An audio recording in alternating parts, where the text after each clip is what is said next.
it's not working. Oh, well, we're live. Hey, welcome back to the Dealing the Cards podcast. This time we're going to break down a 14-7 win over the New York Yankees in the Bronx. Series win. 5-hit day from Jordan Walker. The Cardinals must be in the playoff. Oh, no. The season's still over. But hey, a fun series. We'll talk about our takeaways from a big series in New York. And then obviously there's this huge conversation going on this week about the Cardinals and whether or not they should be going to youth movement toward the end of the season. We'll kind of break down our thoughts on what the Cardinals should be doing with their roster the rest of the month of September on this episode of Dealing the Cards. Hey, well, welcome back into Dealing the Cards. Josh, Sandy. Oh, I always do it the wrong direction. Sandy and Andrew here. We're always live twice a week here on the Dealing the Cards channel. We also have some new content that we're excited to share with you guys here soon. We're always breaking down Cardinal baseball. So if you're watching for the first time, hit the subscribe button for more episodes. You can hit the notification icon to get notifications whenever we go live or have new episodes. Like the stream as well. It really helps the channel out a ton. And we'll tell you more about some of our presenting sponsors like SeatGeek, because the Cardinals did just have a fun series starting off. And so if you're interested in going to a game down the stretch here to maybe watch some of the young guys play, again, Jordan Walker just had a 5-hit day today. You saw Newbar kind of go off today. You had a lot of fun stuff going on. If you want to catch the game or go to a concert, something else like that, you can go to use our code NEWTNEWS on SeatGeek and you get $20 off your purchase. I think I heard for the next home series, like you can get like 3 rows back for like $30.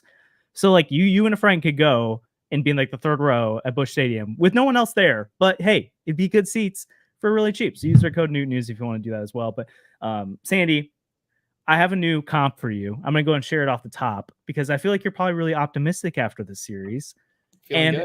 After our Hunter Brown, Gordon Graceffo controversy from last episode, I started thinking, Sandy is Brad Thompson. I'll take it. Sandy is like, I will be your number one fan of everyone. And sometimes it works out. You know, you hit on a John King, you hit on a Michael McGreevy, but then sometimes you make some weird comps or I'm like, hey, okay. It was a bad example, but the point stands. The point is that they need to give more opportunities to players. I did get the point. And actually, you got me thinking about something that I want to run back to when we talk about the youth movement later, but we did see them play the Yankees, who are one of the best teams in baseball this week. And I don't think any of us are going to inflate our heads that the Cardinals are good now because of this, but it was a fun series. Sandy, what were some of your main takeaways from this beatdown today? Another good win, and then kind of a tough loss on Friday as well. But what were some of your takeaways from this series? Well, it'd be nice to hear the Jordan Walker haters shut up for a second because he just went 5 for 5 today. That was awesome. He looked phenomenal.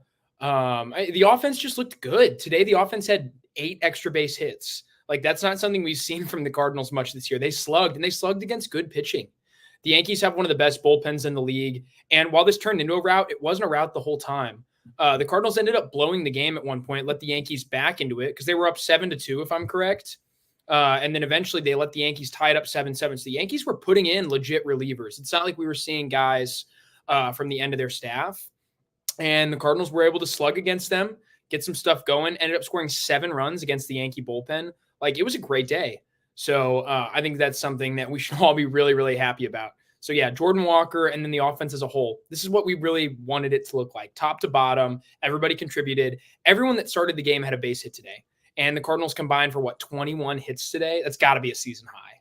Yeah. Andrew, I don't want to steal your point, but you said it before. I don't know if this is where you're going to go. But today in this series kind of felt like the Cardinals I thought this team was going to be this year, where the pitching's kind of shaky at times, but it's good enough when your offense can play well enough. I never thought the Cardinals were going to score 14 runs a game, but like they had man, I wish I knew the exact number off the top of my head from Camo X this morning, but the Cardinals have they're like 50 something and 20 something when they scored 4 more runs in a game this year. And it's like, come on, like if you can just muster up some kind of offense, this team has potential. It's too late now. So now we're like, okay, hopefully 2025 is different. And I think we all agree there needs to be some big changes made regardless. Like, even if I can squint and say, hey, I saw why the front office did this. Like, I didn't necessarily fully agree with the front office's decisions this offseason, but I understood how it could work. It didn't work. Accountability has to be had. But it is encouraging to me to see some of these young guys like Newbar, Walker, win. A lot of the young guys you're kind of wanting to build around going forward. I mean, even Luken Baker starting to kind of put in some work here. Like, it makes me wonder what this team could look like in 2025. And it makes me feel even more like this isn't a 3-year rebuild we're looking at here. This is like a a 1-year reset retool where you kind of figure out who are the guys you want to build around and then surround them with elite talent or supplementary talent depending on what they need. But Andrew, what were some of your big takeaways from this Yankee series? Yeah, it's nice how when you finally play Jordan Walker for a little bit, like he starts to shine, and it looks like he's not terrible when you give a young player some more playing time, and how hard it is for a guy like Jordan Walker who has reverse splits to be platooned the way he was earlier in the season. I'm really excited to see more from Luken Baker. Obviously, it's a really small sample size. He's still batting under 200, but his OPS is like 970. That's obviously not sustainable in any way because I think he has like 3 hits and 2 of them are homers. He's walking a lot. He's showing a lot more plate discipline than he was last year. Looks a lot more productive than he was towards the end of this season last year. I'm really excited to see him play more down the stretch. Honestly, I mean, I knew they were never going to do this, but it would have been nice to see them put a few more players on waivers, like Lance Lynn. Really no place on this roster at this point. Paul Goldschmidt is a guy that, like, if I didn't have organizational ties with him, if he wasn't in the organization for this long, if he didn't win an MVP just 2 years ago for this team, I mean, I would have had no issues putting him on waivers. And I think the Cardinals probably would have had a similar conversation with him because it looks like the platoon of Baker and Burleson could be very real. You saw Baker has been really good against lefties.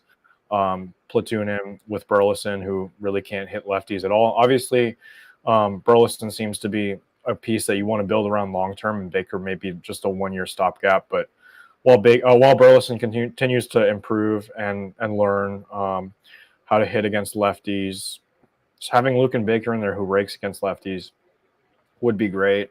I'm a little bit sad that Victor Scott is probably going to be replaced next week by Michael Siani.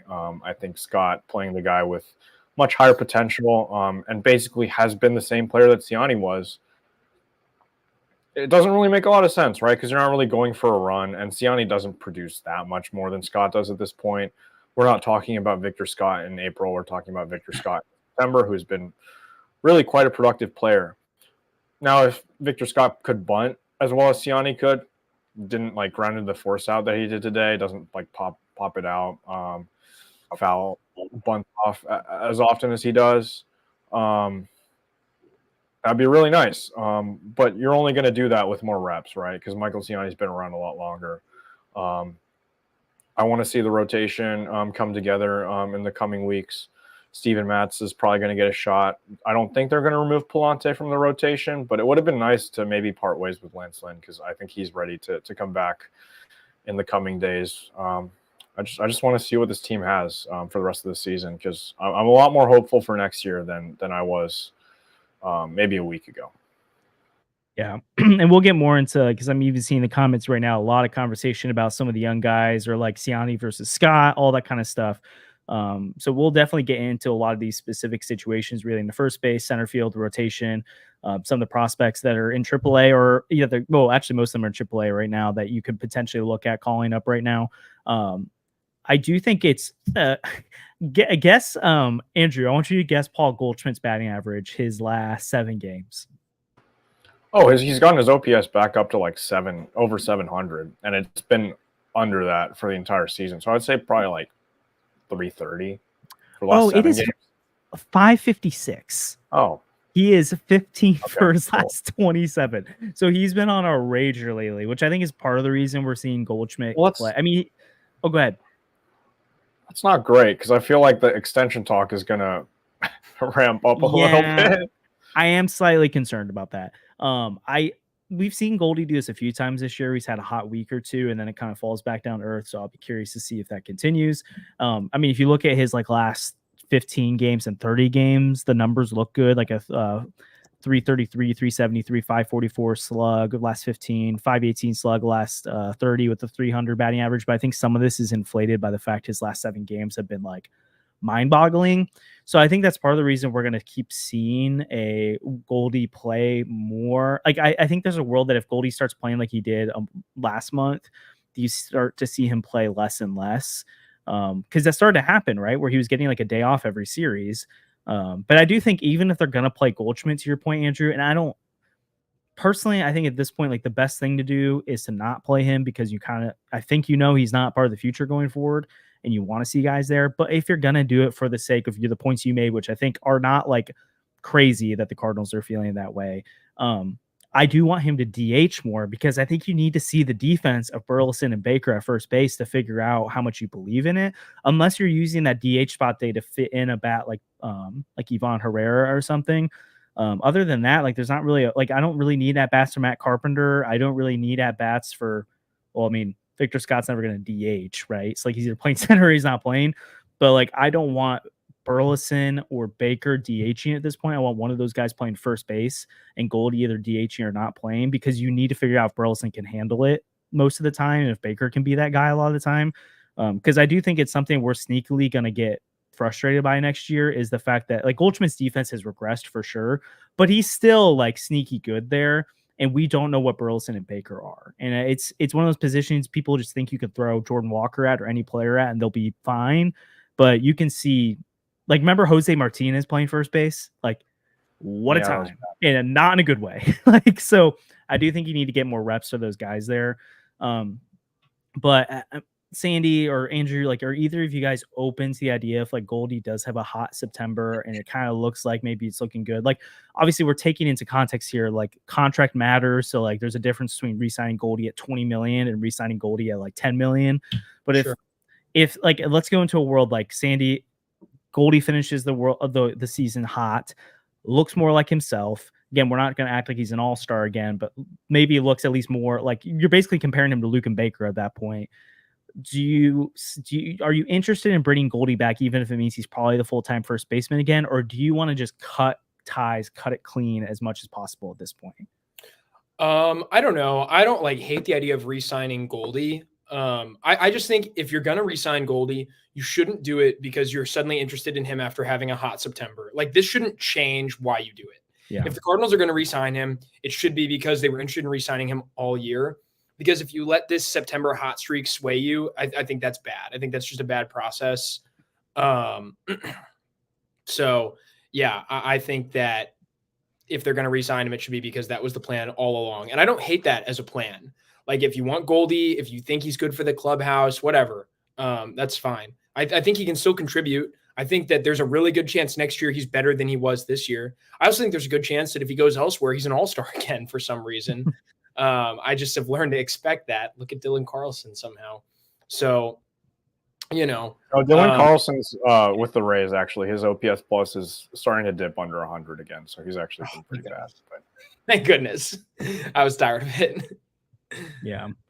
I mean, if they sell that as the veteran leadership, which again, I question how much Goldschmidt's not a negative, but like obviously we've seen this past offseason that like he doesn't necessarily lead like vocally that much. And so like if they are content with him being the veteran leadership next year and they're okay, and if there's a world where they're like, hey, it's not working out, we're gonna reduce your role, like we're not gonna hold on till early September to start having conversations about you not playing every day, then I'm open to it. But if it's like, hey, you're the full-time first baseman again, and we're going to play this game next year. If, you were MVP, and you're going to be a Cardinal Hall of Famer, so we can't disgrace your name by benching you and DFAing you, then like, I don't want any part of that at this point, because I think you do have interesting options in Burleson. And I'm hesitant to put Baker in that category yet, but like in September, I want to see him keep playing, because if you don't get, like, he's had like, 14 at-bats now? Like, that's just not enough sample size to say one way or the other fairly. And so I think you need to get him as much playing time as possible. But yeah, I'm a little hesitant on Goldie. I doubt they bring him back and they're content with him, or he's content being a part-time player. And then I don't trust them to actually like let him go if they need to. I think this is like the nexus point for that. So Andrew, are you open to the idea of Goldie being back, or are you kind of out on that? I mean, again, if he wants to be like Albert Pujols was 2 years ago, sure. Like, I'm open to that. Again, I don't know how much veteran leadership he provides, because he advocated for Matt Carpenter or Brandon Crawford to join the team. Yeah, I don't really want to talk about leadership. It's a little bit tough, but I think that it would be nice to have that kind of bat off the bench It's kind of a bat that we were kind of lacking this year. That's why we brought in Tommy Pham, who, I mean, he's gone now, which is unfortunate. He was an S tier for one time. He's probably in like C or D tier now, but like it was just for one grand slam. But like, man, that was tough. Also, why did we trade Tommy Edman? Like, honestly, like, is Tommy Edman really like over Eric Fetty? Like, I don't know. I feel like I'd rather have Tommy Edman right now. But anyway, it was a great trade in the moment. But like, yeah, whatever. I mean, that's a trade that you're going to have to wait till next season to see, right? Because they have Tommy Edman on a contract and Fetty too. And if Fetty's a mid-rotation starter, that's more valuable than to me, that's more valuable than what Tommy gives you on that contract.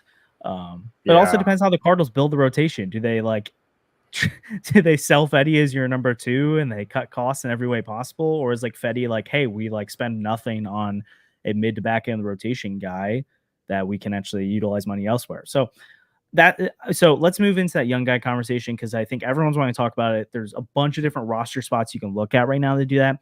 And one overarching point I want to make before we jump into the rotation and the position players is comparing last year's September to this year's September, because like you guys remember last September, like the Cardinals obviously were out of it already, right? Like there wasn't really much to watch for. And then you started to see you guys get ghost IL stints or like real IL stints. And you started to see like the weirdest lineups go out there. You had Andrew Kisner, which he played a lot last year anyways. We had, Queer and Kuto or whatever. Like Taylor Motter played more. Yepes got to play more. Jose Fermin got to play more. Palacios got to play more. But like that was interesting, right? Like Palacios got playing time. He showed he had something. You're able to flip him for a reliever in the offseason because of it.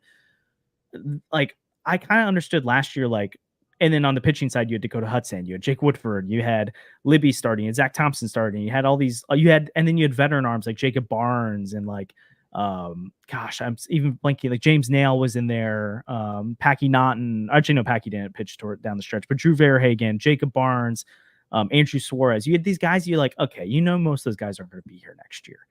But you look at the young guys right now, and you look at the rotation options of McGreevy, Graceffo. You look at the Victor Scotts. You look at the Luken Bakers. You look at Gorman. You look at Sajasi. There are names that they could contribute in 2025. And so I do think this conversation of should the young guys play matters more this year, because it's not like last year we're just trying to get through it, knowing that like, hey, you have to finish the season, so somebody has to play. Now you have legit options, both pitching and hitting wise. But you're not trying to most of these guys aren't going to be like stars next year, but could they fill a real role for this team? Or instead of going out and signing a guy for $12 million for your rotation or going out and getting a bench bat for $10 million, you have a cost controlled option there who's going to do the same thing for you. Like these are important things you need to find out when you know your season's over. And so that's why I think this conversation is actually really important and not overblown. I think some people are kind of like, who cares? But like this stuff matters. Like, we saw how important Mason Wynn's September was last year for him. And I don't think we think any of these guys we're going to talk about today are going to go on to be Mason Wynn next year. But could they go on to be a really valuable utility player or a number 5 starter that's really cheap and cost controlled and gives you some good innings next year? Like, yeah, these things are real. And so Kareem brought up a really good point that maybe we can start like with a bigger name first and then kind of go into a lot of the other ones. But I think Gorman's a really interesting guy. We got to start thinking through like, what is his role and what do you do with him long term? So Kareem thought, like, what do you guys think about Gorman's role for 2025? I think the experiment with him at second base should be over at this point. He's just another DH platoon type. Are you guys that low? Like, Sandy, are you that low in Gorman now where you're like, he's a platoon DH type at this point? Do you still want the second base experiment to go? And like, do you want to see Gorman back in St. Louis this year, or are you content with him in Memphis trying to figure things out?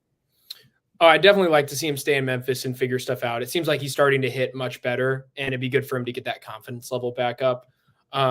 I don't know, like it's really hard to diagnose whether something's a mental or a physical thing with players at the big league level.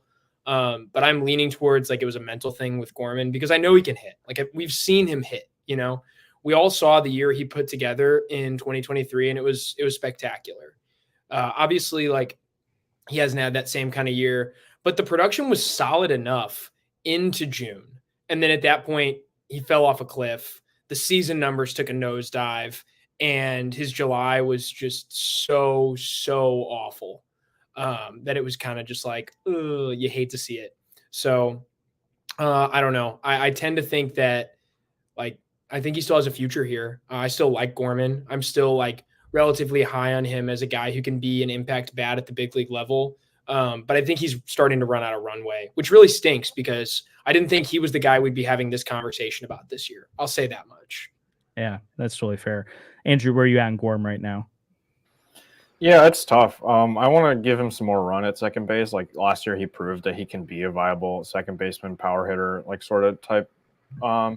And even if he doesn't take another step forward, if he's on the 30, 35 homer pace that he was in 2023, that's still like really good. And his defense has gotten better to the point where it's around league average. It's frustrating, man. Like, I don't know what happened this season where pitchers were just figuring him out better. He was just, maybe his plate discipline just completely vanished, and it was just really, really bad for stretches of time. And we know that can happen with Nolan Gorman, and just need to make sure that it doesn't really like get in the way of his hot stretches, which it kind of did this season. But yeah, I don't know. I want to give him some run. I feel like the leash is pretty thin. But like, I'm not. We fall into the same trap of like, we see this promising young talent come up like Dylan Carlson or Tyler O'Neill, and then they start slipping, and it's like, well, you don't want to sell them while their values at their lowest, but his value isn't at its lowest, right? Like if he keeps this up and it keeps having like Chris Davis level strikeout numbers with a little bit of power sprinkled in here and there, he's not really worth anything. So, I mean, I say that he's going to make an all-star team next year with the Orioles or something, and it's just going to be awful. But I mean, it feels like these Cardinals, like they always have like a really good first week with their other team, and then like we just forget about them. Dylan Carlson's OPS plus with the Rays is now 98. That's good. Who cares? You're Like he's not like a good player right now. It's not really what you want to see out of him. So yeah, I don't know. It'll be frustrating, but maybe Nolan Gorman isn't as good as we thought. Yeah. If assuming Gorm's still around, I want to see him play. It kind of depends on what the outfield outlook is, because if you go new Scott Walker in the outfield, Donovan has to play somewhere. So if he's playing second base, then like, okay, yeah, Gorm should be the DH. That makes sense to me. Assuming Nolan Arenado's around long term, like third base isn't an option. That would be my other like thought, is like, can Nolan play some third base, or can Gorman play some third base, but Nado's there. I think just for me, I've always kind of been more pro trade Gorman out of those three guys of Donovan, Newbar, Gorman. There's been times when Gorman gets hot where I'm like, okay, that was dumb. But like in general, I usually have leaned trade. If you're in trade one, trade Gorm. I think I just kind of lean toward, hey, if someone really likes Gorm, which I kind of doubt actually, I think it's part of the reason why Gorm's still a Cardinal. I personally think they've probably explored that before, and it probably wasn't what they would have wanted for Gorman in return. I think if Gorm can get you something, that's something I'm open to. Otherwise, I'm not forcing the issue with him. I do think the second base defense is like, it looked better at the beginning of the year, and then it just kind of feels like it kind of fell off a little bit. But I wonder too, like how much he's struggling at the plate so much that on defense, it's kind of carrying that to the field too. So maybe it gets back to more like slightly below average or average at second base long term. But again, like who else in this lineup, or at least of the young guys besides Walker, really has the potential to be a big home run guy? Like it kind of sucks to like not try to capitalize on Gorman's profile, because you have a lot of high on base guys or kind of contact guys. You don't have a lot of power guys, and you need power in your lineup to succeed in this league.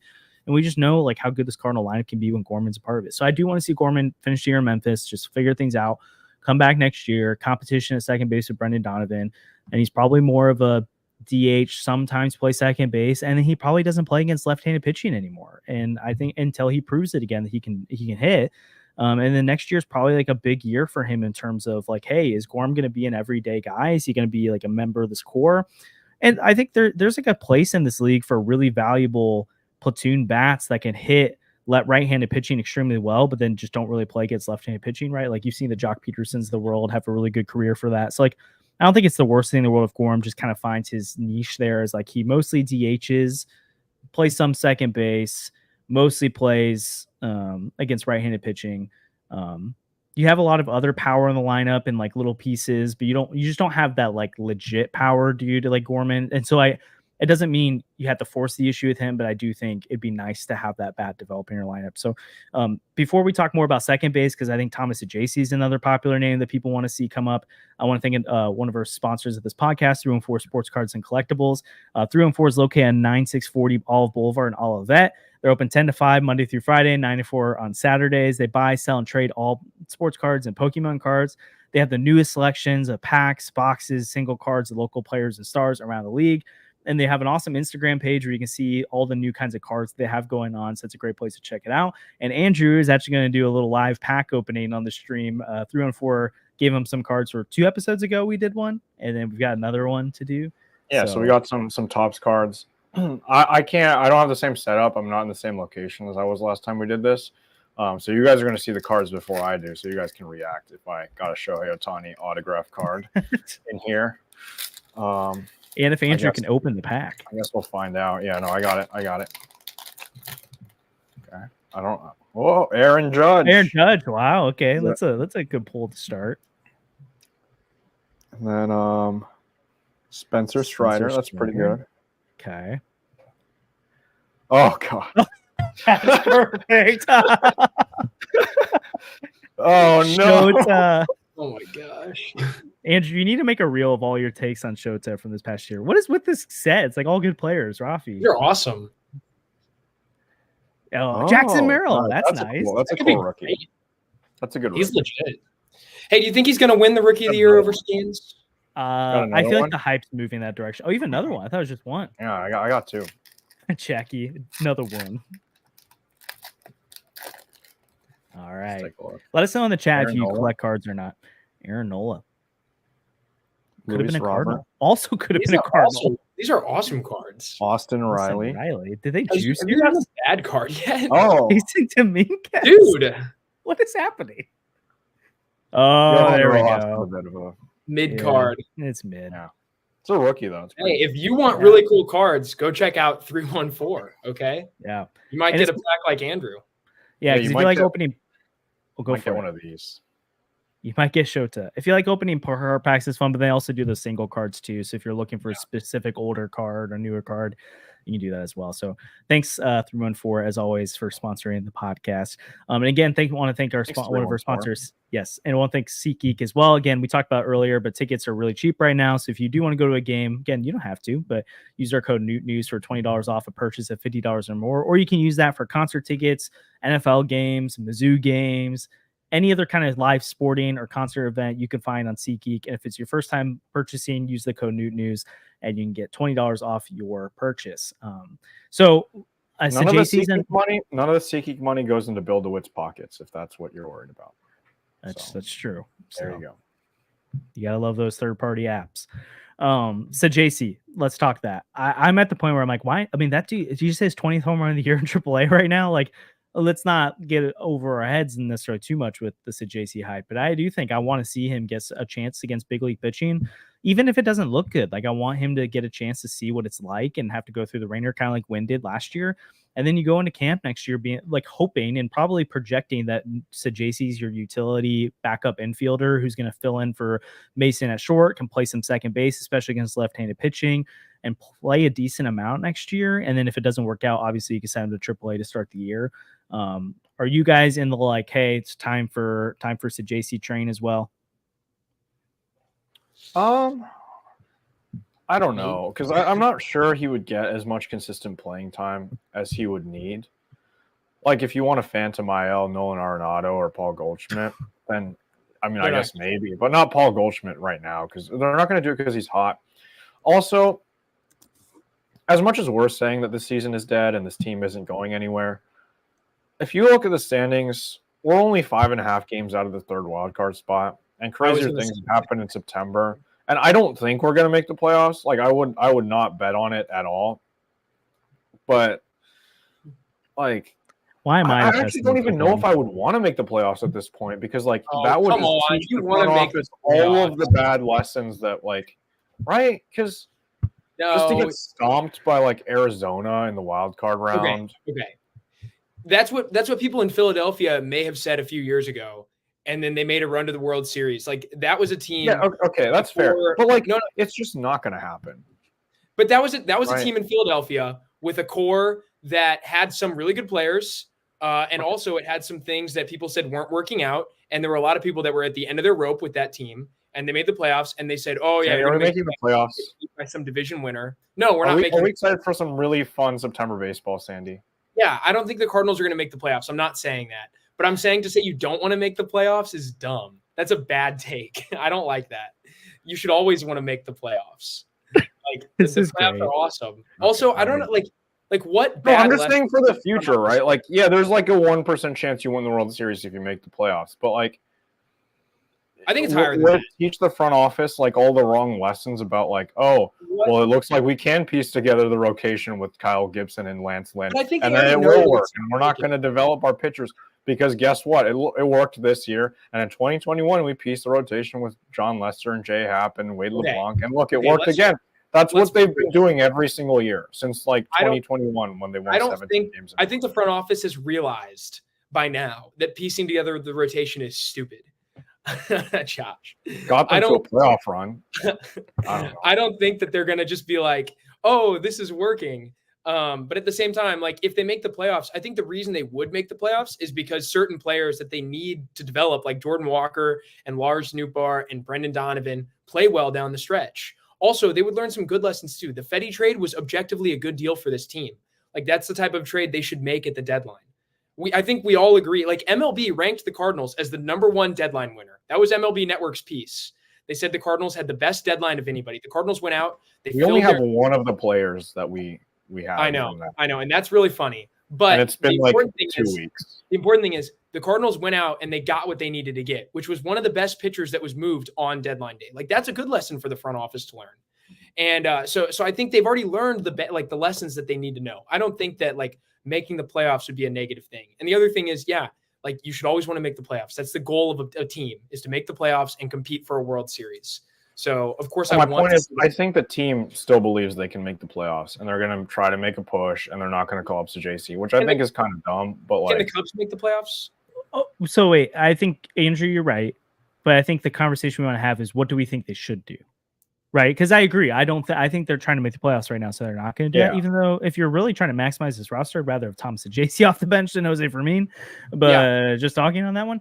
But even I don't know if I would like just from a development perspective. Because Fermin doesn't play. Yeah, it's but like, how many games does Memphis even have left in their schedule? Not a lot. And teams. This was the rationale that Mo had when he called up Jordan Walker, wasn't it? Okay, well that was a little different because they actively knew that there was going to be opportunity for him over that 10-day stretch, which was communicated. Like they just did a terrible job communicating this, and it was still a dumb decision. I'm just saying, like it's not like they realized later, like, oh, I guess he's a platoon, so we should send him back down. They knew he's going to be a platoon for 10 days.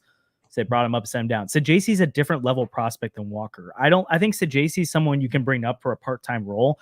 I don't think you do that for a Jordan Walker type because that's what like JC's not going to have a full-time role next year unless he has like a Brendan Donovan type rookie year where he just like forces his way into the everyday lineup.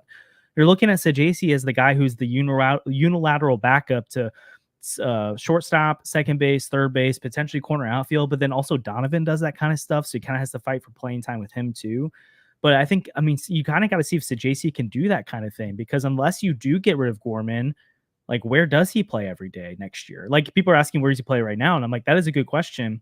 And I think you probably play him every day against right-handed pitching and then you give Newt a day off or you put him in center and you give one Siani or Victor Scott a day off that day, whoever's starting, which sounds like it's Siani, but it should be Victor Scott. Burleson sitting as left-handed pitching right now, which I think is the right move for Baker. And you let JC see if he can cook against left-handed pitching. And then Mason Wynn, like, again, we're down the stretch here, so I think his back's fine. But, like, he can get a couple off days in September. JC can play some short. Arenado can have some off days. JC can play some third. Again, Donovan can deserve some off days, so you can get him at second. So he's not going to be an everyday player, but I don't think he's not going to ever play, if that makes sense. But I agree that I don't think they think they're out of it yet, so they're not going to do it probably. But I think it's what they should do. That's where I'm at. I see what you're saying. And yeah, bringing Siani up is fine. I'm not that worried about like what it could potentially do to his development because there's not that much time left in the AAA schedule. And teams do this all the time. Like it would not be weird for the Cardinals to bring Thomas Sajazi up and then not let him play every day because lots of teams do that with young prospects in September. That's why the rosters expand. Like they get an extra spot. So they probably should bring up Sajazi. But you're also right. I am worried about where he would fit in and where he would play. I don't know. The other thing is it's not like Sajazi's had this incredible year. Like he's been good, but he's got a 742 OPS in AAA right now. And I know it's hard to just say like oh, this is what you're doing in AAA, so these are how your stats will be worse at the big league level. Like, it doesn't always work like that. Look at Zach Thompson, who is just a way better major league pitcher than minor league pitcher. The numbers are so funny. But he's not breaking down the door. And I think that's something that we need to say. He's got a 311 on base. He's hitting under 250. He's slugging over 400, which is nice. But the strikeouts are way up. The walks are way down. Like, he hasn't had that incredible of a season to the point where you're like, yeah, we need this guy as like a spark. So I think that's something we need to weigh here too. Yeah, but I guess I'm not thinking he's like gonna be a spark. I just want to get him some playing time and see what he's got going right now. So I get that side of but like I want him to get the experience. It's not like how do I maximize how good they're gonna play the rest of the time, but more so like can we see what Sajaci can do, and for his own sake going into next season. But I see both sides. I don't think he's a travesty not on the roster. I think the pitching, when we talk about that, I think there are some real like, why on earth are we giving innings to this person right now instead of X person? But I do think Sajaci at this point, I would like to see some at bats from, and I'd like to see defensively, like how does he look at shortstop? Like, it doesn't seem like, I don't think they're going to necessarily trust him to play shortstop, but like, again, if he's going to be the backup guy next year, like I think that's an important thing you have to figure out. Can he play shortstop once every 2 weeks or once a week for you? Because if not, then you have to bring in a veteran like Brandon Crawford or someone better than that to be the backup, and then it creates these roster crunch issues again. If Sajaci can be that guy, that'd be really nice. So, first base side of things, though, we kind of touched on it already, but are you guys kind of like wanting to see more Luken Baker then and more Burleson at first base down the stretch? Yeah, for sure. I mean, if Paul Goldschmidt keeps ups his production, like, it's kind of dumb not to play him, but yeah, at least for a platoon role against lefties, I want to see Baker in the lineup every time. Burleson obviously is pretty much playing every day, but yeah, maybe some more first base would be nice to see out of him. Just kind of get used to the defense, because Mason Wynn's not going to be able to throw it as wildly to first base. I mean, unless Burleson's just really good defensively. We don't really know that much, but it's possible. Maybe. I don't know. Yeah. Okay, so then what about the center field side of things? Because I think that's been a bigger controversy now that we know Michael Siani's coming back, and it sounds like he's going to be the everyday guy there. I feel like I'm trying to think who of us has been the biggest like Siani supporter as of late. I feel like maybe defer to Sandy here. I mean, but like, are you pro Siani getting the runway here, or are you more like let Victor Scott run with things? It's really hard. Like, it's really hard because you feel like with Siani's performance earlier this year, he totally deserves it. Like, I don't think anyone would dispute that, right? Like, Michael Siani was, for a good month, one of the best hitters on the team and by far the best defender on the team. Like, I don't think you can dispute that. And so you want to say, like, but let's put in context, one of the best hitters on a team that was not hitting. That's like true. He was hitting like league average. True. Yeah, but he was hitting for average, not for power. But Michael Siani's not for a power little stretch. Yeah. He had a 300 average for 40 games. Oh, I just realized why they're not going to play Victor Scott. It's service time manipulation. Service time? I think they're manipulating his service time. They're not going to get an extra. Wait, how much? Yeah, but as long as he doesn't get the at bats, because he just needs to get, like, I think he's close to the number of at bats. Eligibility. For rookie eligibility. I wasn't thinking of that. I was thinking about time on the active roster. But then they will never say that. They will never say that, but I'm pretty sure that's why. Oh, that's interesting. He already has 137 MLB at bats, though. Isn't that? Yeah, doesn't he need like 150 or something? 150, you lose rookie eligibility. Yeah, but it's not about they're not going to play him. It's not. It's about days spent on the active roster. It's a combination. On the active roster for that long. Yeah, because I think the at bats matters more for that rule of getting a draft pick back. I don't think it matters for service time. Oh yeah, because it would let him place in rookie of the year voting next year potentially. Which I love Victor Scott when he rookie of the year. Yeah, do you think Victor Scott? Like, I like Victor Scott, and I think long term the outlook is really good. But the Cardinals will get a draft pick once Roki Sasaki wins rookie of the year. Oh my god! To be like a Tommy Edman type, but Tommy Edman was never going to win a rookie of the year. You have to be flashy. You have to be like Jackson Merrill or Paul Skeens. You have to capture. I genuinely don't think, like, if they were smart, and I also, like Adam just put in here, it's too late. I think it is too late to manipulate service time.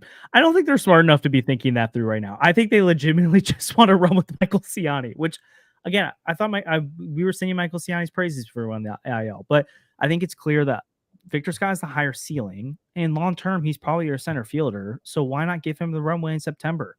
Like everything, all your decisions right now should be, hey, if like we should be thinking 2025, and if somehow we luck into a playoff spot this year, cool. But like, I'm not sacrificing potential development or tidbits about my 2025 roster to get Siani more playing time than Victor Scott, or again, the pitching I'm way more passionate about. But yeah, I don't know. I think Victor Scott's earned it. And I mean, we were talking Kareem last time. Like, he's looked better offensively. He's been like comparable to what Michael Siani was at his peak for the Cardinals this year offensively. His defense isn't the same, which is true, but like long term, you're hoping Scott continues to develop into like maybe someday a league average bat that again steals a ton of bases and then plays maybe not Gold Glove defense, but just below it. If not, maybe a Gold Glove defender one day. Like I much prefer to get that guy going right now than. Like, I think Siani's kind of hit his ceiling. I don't think he can get a lot better than this. I don't see the bat being much better than what it already is. Again, it's a decently valuable player, but I don't think this team can afford to be working in a defense first guy in center field right now when you have a comparable guy that's more exciting long term. I don't know. It just doesn't make sense to me. I want to get the exact Victor Scott numbers here real quick, because it's not like he's been – I mean, he's still hitting 168. But since he's come back, he was so bad the first time that since he's come back, it's been decent. I want to see like, I think that what if the Cardinals went with Siani for say a week while they think they have a shot, and then if they fell farther, like if they're 7 games back a week from now, it's like, okay, it's time to go. Victor Scott's second half OPS is 650 or 656. Michael Siani's season OPS is 622. Yeah, but you're weighing, or you're bringing in his like terrible June. Just take Victor Scott. Like, he has a 74 OPS plus over the season, and like, do you think he's going to be like, he has an oblique injury, right? Like, those are pretty tough. Scott. Yeah, those are serious. Like, I don't know. It doesn't make any sense. Like, if play Scott, pull up Siani's second half. Play VS2 when Siani was hitting. But also, like, Sandy, why are you the one who's advocating for Siani? Out of all of the people that are here, Siani had a 700 OPS from June 1st on. Like, that's a step up from Scott's production. Even Scott's production in his best month, which was August. It's 50 OPS points higher than Scott's August. That's a step up, and the defense is better. Look at his BABIP. Is his BABIP like unsustainably high? Yeah, I think so. I don't get it on. What's Scott's? It's a good question, but it can't. There's no way it's high with how bad it's been. Yeah, but I don't have that on Baseball Reference. I'll pull up like Baseball Savant, but Siani, I'm pretty sure Siani's BABIP is like 350. So like, there's part of that too. And Scott's got more power in his game than Siani does too, and that's definitely has more power, out. Especially so, I just want to use Siani as your pinch runner, I guess. That makes sense. I don't know. And defender late in games. Like, I think he can right. fill that role Scott is. Like, I don't know why. Anyways, let's move to the pitching though, because we're at 43 though, and I think there's a lot more meat on the bone there. Are we going to talk about the third catcher nonsense? Oh, I mean, it sounds like that's tidbit in case people don't know. There's potential they can call up a third catcher. Who's the third catcher? It's some guy. They just signed a guy. I can't remember, and put him in Memphis. That was like with our independent league. No, some independent league guy. So, anyways, I'd be so dumb. Please don't. But yeah, the pitching side of things. Return. No. Do we need to see Michaelis anymore? Probably do we need to see Lance Lynn anymore? No. I mean, here's the thing: if the Cardinals think they can win, if you give them a week, then yeah, they're going to show these guys. Like, they're going to keep trotting these guys. Michaelis to try and win? Give me McGreevy. McGreevy. I would love to see McGreevy. I don't know. I think you overrate how bad Michaelis is. He has the most quality starts on the team. Like, those are. He also has the most blow-up. We're out of the really difficult stretch, right? You have the Brewers, and then after that, it's the Mariners and like the Reds, who neither of those teams are like great. And yeah, like, if you're gonna try to get back into contention, this is probably the perfect week to do it. And then after that, just call it quits. Like, I don't know. Guys, I cannot believe that I'm the person here who's like, why are we talking about contention? How have the turntable? No, I don't think we should be talking about contention, but like, the organization's going to be like, oh yeah, let's contend. Yay. Yeah. That's just what they do, right? Like, Sandy, Miles has a 6.11 ERA his last 7 games, 5.23 his last 15, 5.27 his last 30. I don't But look at the FIP. Lynn's been Look fine. at the FIP. It's Lynn's a been whole pretty run good. and a half lower.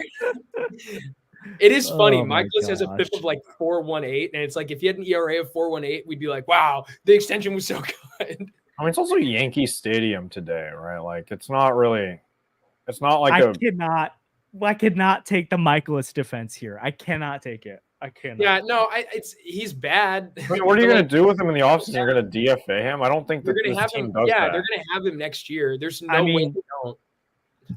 I understand some of that, most of that, but I mean, there is a world where they got rid of Dexter Fowler in his last year and were able to attach stuff to him.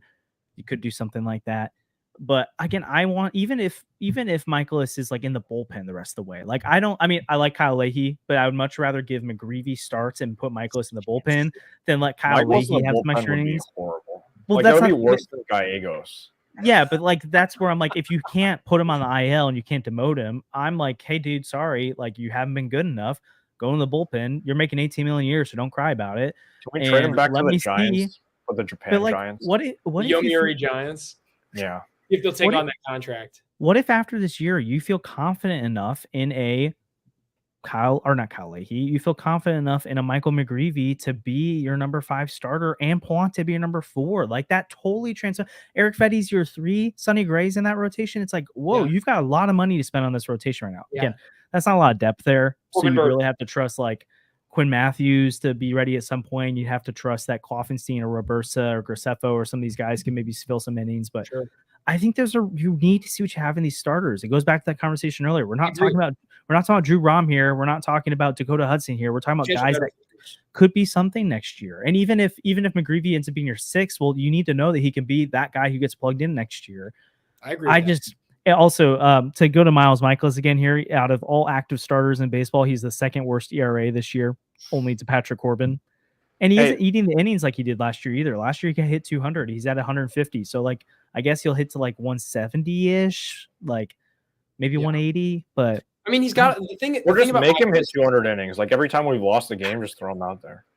But like, here's the thing. I think last year that made sense because I didn't care. Like, who are you going to throw out there? There's no one interesting to me. This year, I'm interested in Michael McGreevy. You're not wasting an option on him. Throw him out there. Wait, did Josh just say I'm interested? I know.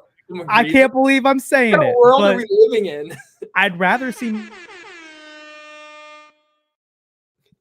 Michael McGreevy. And even if you're like, hey, we're trying to contend, I'm like, I'd rather see Michael McGreevy. Yeah, that's fair. If you want to make that argument, that's like the Cardinals might win more. I've said that down the stretch before. Like the Cardinals may win more games with their youth. Like it wouldn't be shocked. And again, I'm not trying to glaze Michael McGreevy here and be like, he's a future ace. It's like, I want to see, can Michael McGreevy be my number 5 starter or my next man up next year? That's all I care about. I think that's more important right now than letting Miles Michaelis start. I don't get it anymore. Steven Matz is the one guy right now where I'm like, I kind of get letting him start a little bit because you got to see what you have in him, I think. And then also, hey, if he gives you a couple starts down the stretch, it might make him slightly more tradable. Like Kyle Gibson, you can decline the option on, so just do it. Manson, you can decline the option on, so just plan on that. Like Steven Matz is a guy, he's basically like I don't think he's getting to a point where he's a net positive for you by the end of this year. There's not enough time for that.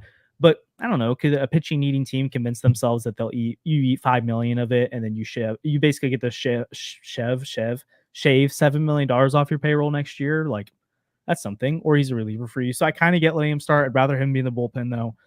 But please stop starting Miles Michaelis, number 1, and then Lance Lynn, probably number 2, and Kyle Gibson. I'm kind of indifferent on, but let McGreevy start. Roberto just came back from injury, so that's not really one you're going to see. But even Kloffenstein, even Graceffo. We've talked to Cream last time. Graceffo maybe is more of a bullpen arm. But like, even if some of these guys go in the bullpen, I'll be somewhat more content with that. But I don't know. I'm sorry. I just need to get on. I need to get on my hill there, because I just think it's so dumb. One thing though, in the chat, seeing some things about people getting mad about the beat reporters saying they're not gonna let go of Gibson's option.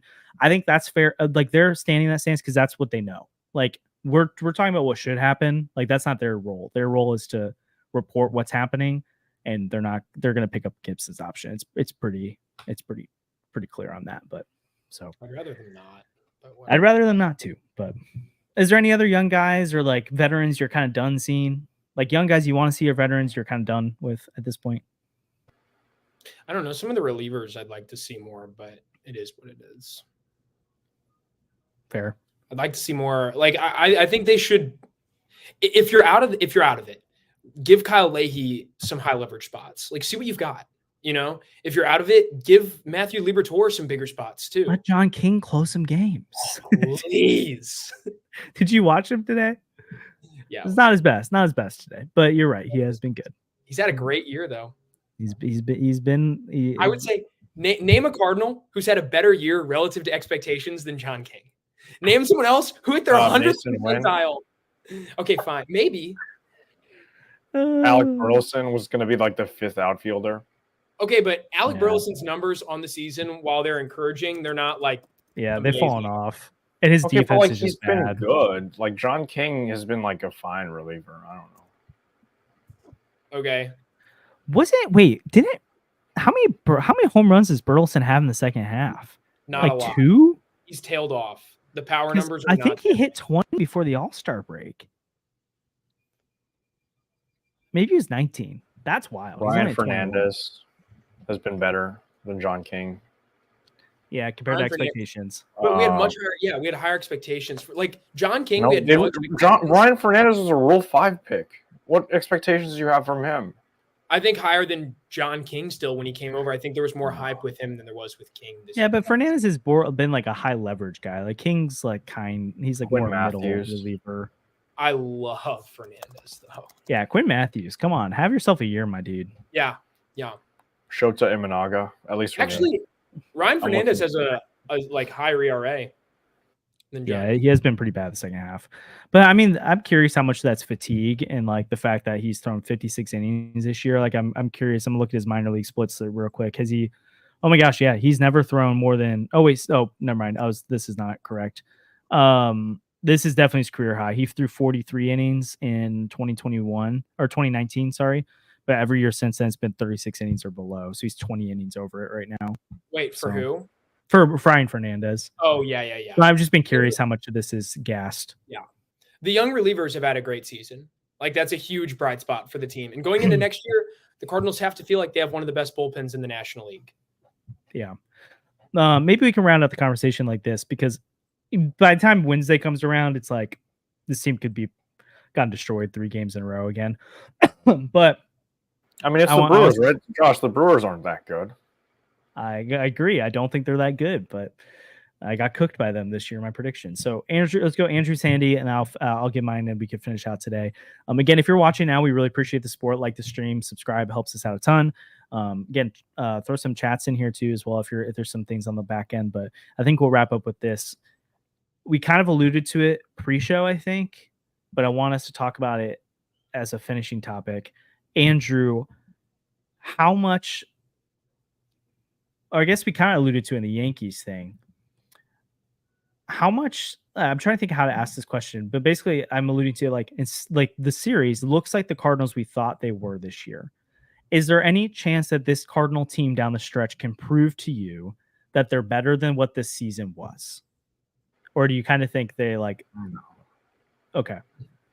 Well, yeah, I don't think so because of the way it's like you say, Andrew, and then I'll follow up. Like, and my more so is like, not saying like so much better than their expectations, like at the start of the season, right? Because you look at all their expected metrics, their run differential is still so bad, right? Like they're expected. What are you defining as the start of the season? Because the start of the season they start off like up until the deadline.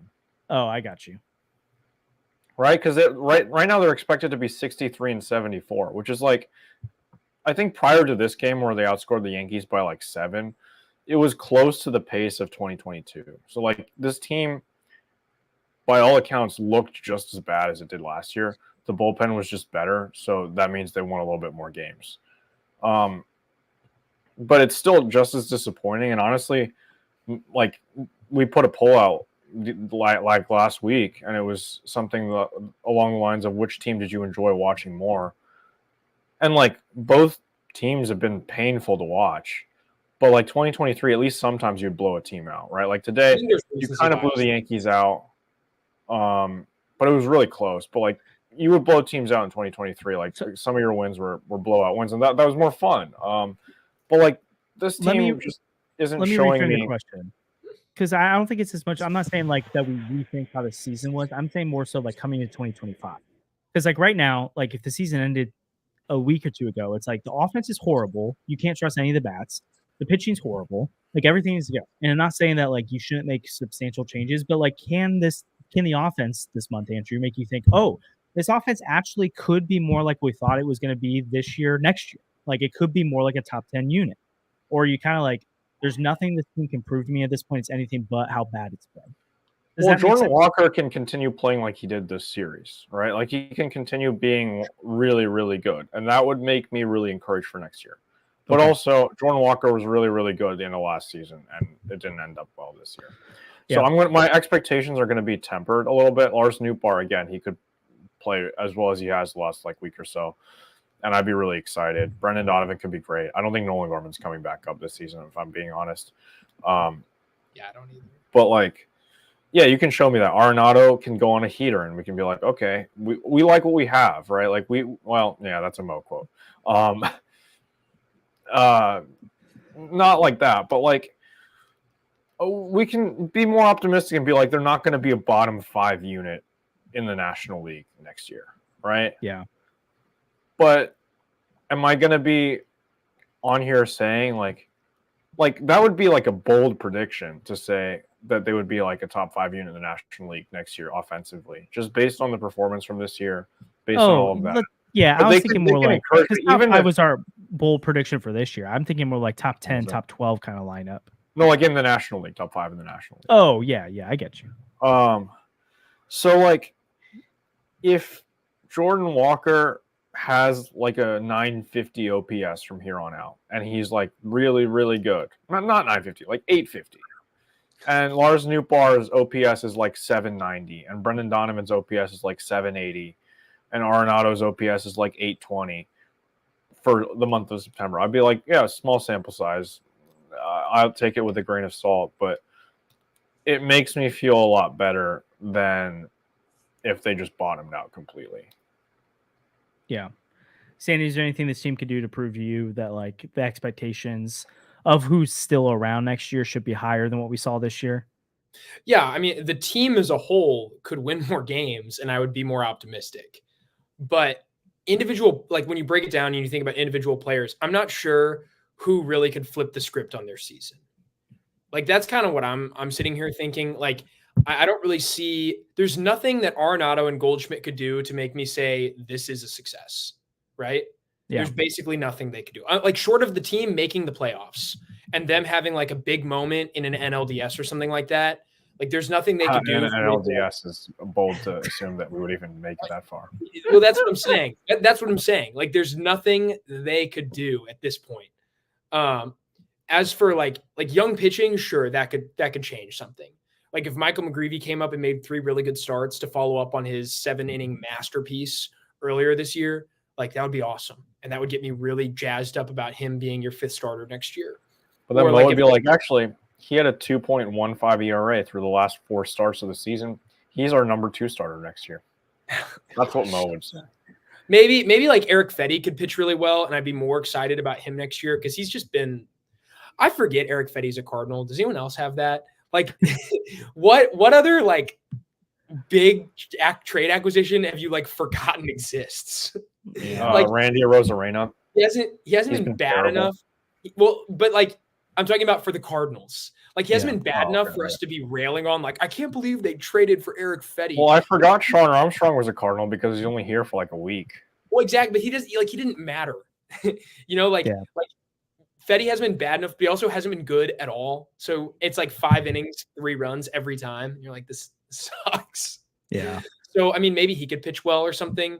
As for like the bats, there's nobody that could flip the script at this point. Like Jordan Walker could finish really strong, but we'd still all be like, you had a bad season up until the very end. Like Mason Wynn could play really poorly and it would like for September and it would maybe temper our expectations, but we'd still be like, Wynn had a really encouraging rookie season. Burleson could trend down, but he's trended down the whole second half and the narrative stayed the same, which is Alec Burleson's been a legit big league hitter. There's not really anything. I think the only guy who could really change is Nootbaar. because the sample size is small enough because of the injuries that maybe if he was like super strong, I would be more excited about him going into next year. But even that, like he'd have to be really good down the stretch. So it's just, yeah, it'd be really hard for anybody to change the way I feel about them because we've already got such a big sample size and things for the most part have been so bad. Yeah. I think I could get talked into like if Newbar finishes strong, Walker finishes strong, like Donovan, like those kind of guys. If it's a JC gets a chance and looks encouraging, or even if he just gets a shot, it'll be like, hey, you got the taste next year. So that makes me feel better about next year. I really like your points about like if McGreevy got a chance, Coffin Sting, Robersa, like if some of these guys could get Robersa probably won't because again, he just came off the IL. So I'm guessing he's just going to finish out AAA this year. Graceffo, Palante play more, Burleson, Baker play more. Like, I think it'll just give me encouraging signs for next year. But I think we'll always have to bake in when our conversations this offseason of the variance of we've seen the highs of Newbar, we've seen the lows, we've seen the highs of Walker, we've seen the lows. And so it's hard to like bank on one of these things happening. But it helped me to feel like it's back within the range of outcomes rather than like the outlier of when Newbar play well or Walker play well. It's like, well, actually, I feel like he can do that more often. I do think, though, a guy that's if there's one guy I'm looking at the rest of the year to be like, hey, this helps me feel better about next year's Nolan Arenado, because this second half's actually been pretty good from him. And you just gotta like when you're making $35 million and you're playing third base every day and you're supposed to be the superstar and you're not producing, like that's such a hindrance on this team. And we've seen this offense just be better when Nolan Arenado's better. And so I think he's the guy where I'm like, I think Jackie joked in the chat, like if Goldie and Arenado can hit, like those conversations are gone for 2024. But like if Nato finishes strong, that makes me feel better about him next year. Not confident that Nolan Arenado's back, but like, hey, is he like can he be a 780, 810, 820 OPS guy next year? Maybe. Like I'm not necessarily like I don't know how much I bank on it, but I don't feel like he's this like terrible contract. I wouldn't feel as much like he's a terrible contract. You just got to shed his salary as quick as possible. It's like, well, he can actually be a part of this team. But I might use that to be like, hey, get off his salary now while he looked pretty good. But I think that's the one name that could really change my tune about the future. But to your guys' points, I don't think there's anyone that's been disappointing so far that we won't look at as disappointing after the season anymore. And the season is just going to be disappointing. But that's kind of where we're at this Cardinal team right now. Who knows? Maybe Wednesday we're talking about, hey, should we talk about the playoffs again? But kind of doubt it. Probably talking more about, hey, are they playing the young guys yet or not? But appreciate all you coming out for today's episode. We'll be live again on Wednesday. We've got some special stuff coming out this week as well. So stay tuned for some cool new stuff on the channel. Again, go check out 314 Sports Cards and Collectibles. Again, if you're going to go to a ballpark, go to the ballpark, go to a football game, go to a concert, check out SeatGeek. Like and subscribe, helps the channel a ton. And we'll see you guys next time.